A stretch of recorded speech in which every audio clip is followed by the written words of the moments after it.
how's it going? I am so excited that you guys are embarking on this crazy, it's not crazy, it's this fun, exciting, transformational Whole30 journey with me and a few of my peeps. So obviously Eva's too little, she already does a Whole30 by nature. We keep her super organic and we make all her food. So she's partaking in the Whole30, right Evie's? Yes. Along with my mom, Nene, maybe I can get a few of the other studio peeps to partake in the Whole30.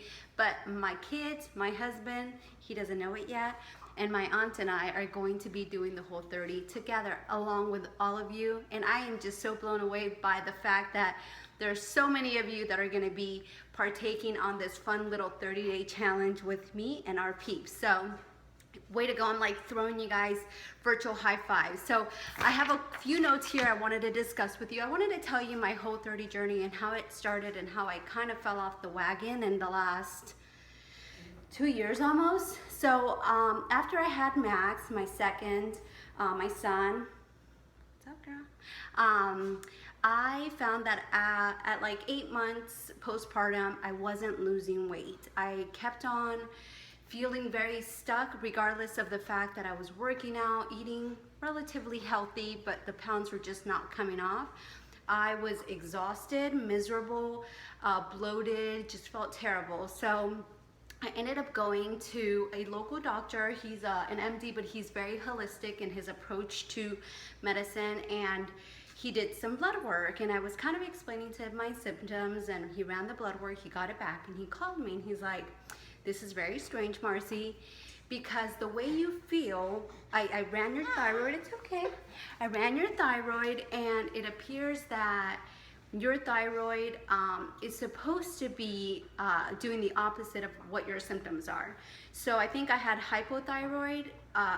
My symptoms were hypothyroid, but my results were hyperthyroid. So I should have been losing weight. I should have had all this kind of energy. Just a bunch of different factors were not lining up. So I was like, okay, well, what is my solution? He's not an advocate for like immediately pouring medicine down my throat. So I decided to start doing some research on my own after I went to see him, and I realized that there were a lot of people in the paleo community that were kind of having the same symptoms as I was. So I was like, okay, what is this paleo thing? Well, when I started reading all the things that they were eating or kind of removing from their diets, I was like, oh my gosh, how am I gonna do that? I love my bread, I love my grains, I'm Colombian, so we eat beans and rice and all that stuff. So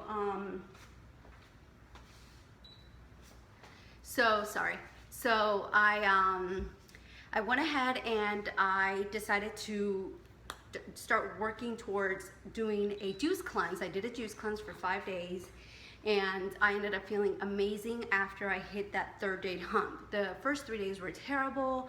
I just was starving, and then after the 3rd day, I felt like I could conquer the world. Shortly after that, I decided to go paleo, because once you do a juice cleanse, you realize that you are very sensitive to certain foods that you wouldn't otherwise know you're sensitive to if you've never removed them from your diet. So that is when I decided to do a Whole30, and truth be told, I felt amazing. I had so much energy. I felt like I would go to sleep at the same time. I think I would go to sleep at 10 o'clock. You're supposed to listen to your body. 10 o'clock in bed, wake up at 5 in the morning without an alarm, just ready to tackle my day. And I saw that the pounds in my body and the brain fog that I felt and the anxiety I always felt this anxiety, went away. So that's kind of the short story of the long story of this whole paleo journey, but I did see a lot of changes in just physically, mentally, just overall like well-being. I never got sick when I was Whole30, you know, and I just saw really, really great results. So, you know, I want to encourage you guys to just see it as a lifestyle change and not see it as a quick fix, because it is difficult. We in America eat very unhealthy. We have convenience foods ready for us that are extremely poorly produced and manufactured in very unhealthy conditions, and therefore none of them is nutritious. There's no minerals, there's no vitamins. The meat is produced with tons of antibiotics, so we're just sticking terrible stuff in our body. If you guys ever read the book Gluten Belly or Wheat Belly, that kind of explains how gluten is just terrible for you. It causes a lot of inflammation. It makes you feel bloated and puffy. People that just give up breads and gluten see a huge transformation, but this is not a diet. I really want you guys to see it as a transformation to your life, to your health, to your well-being. I know countless people that have seen incredible results, not just physically, but with their health. Their inflammation has subsided or gone away like ridiculously. And you know, I can attest for that. So after I did my Whole30, I ended up going to my doctor again to this was 3 months later, and he went ahead and ran my results, and I was a little scared. And the reason I ended up going back was because my kids were eating this way. My husband was worried that, look, Eve. My husband was worried that I was giving our kids high cholesterol. So then I got a little scared because you do eat a lot of meat, you do eat a lot of protein. We were eating a ton of bacon. It was all great quality bacon. It's not like Oscar Mayer bacon.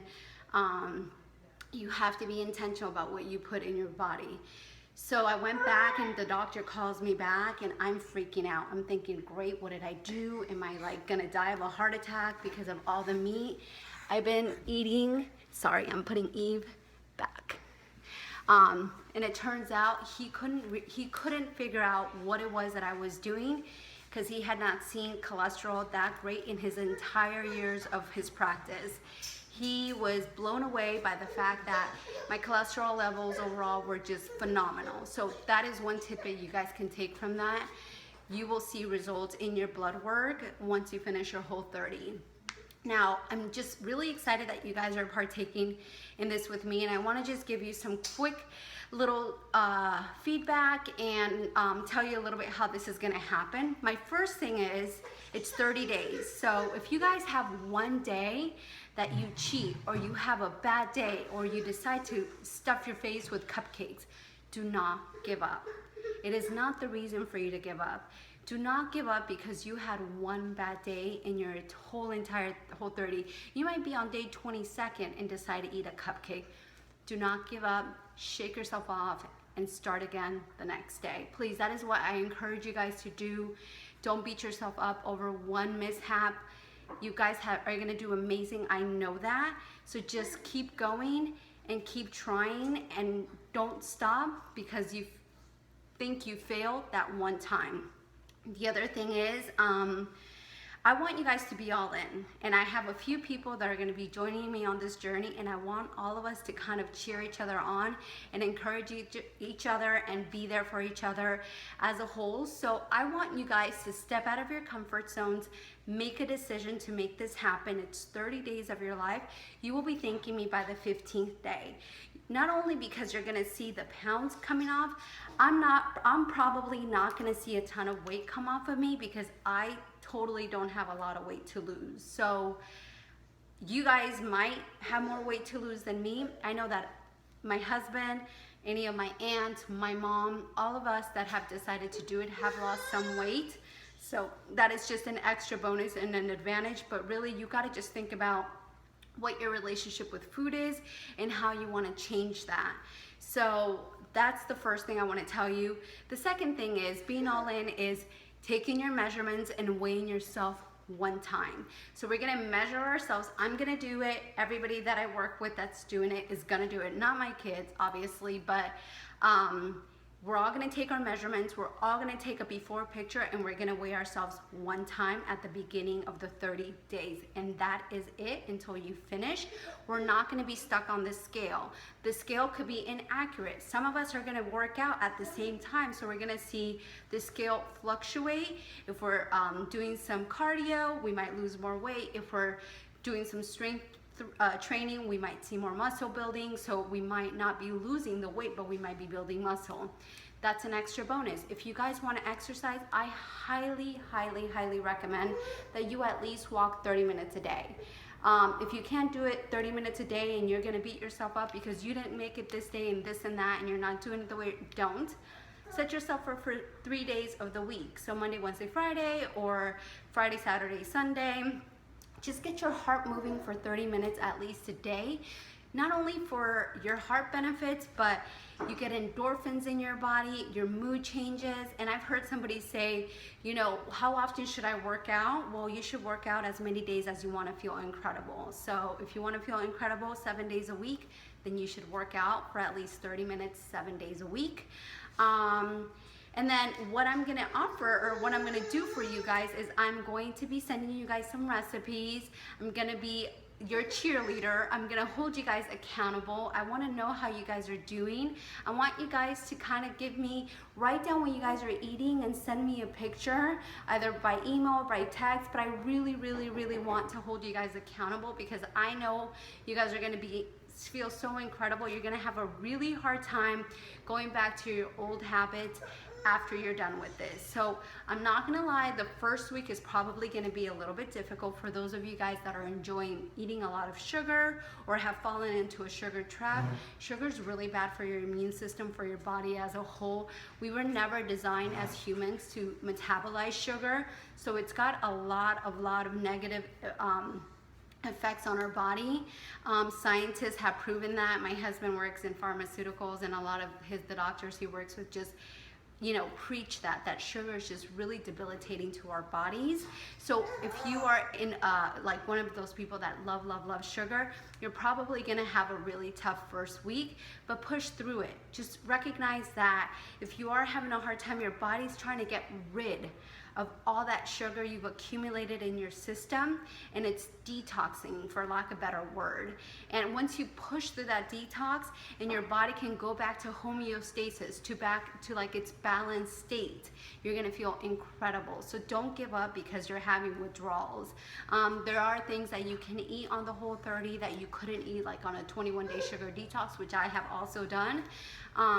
It's very friendly with like fruits and having potatoes and having plantains and having just certain starches that can replenish that kind of like glycemic issue that you might have in the beginning. Again, I am here to answer any questions. By no means am I a nutritionist or a medical doctor or specialist. I'm just a mom that has experienced the benefits firsthand from going and doing a Whole30 multiple times in my life.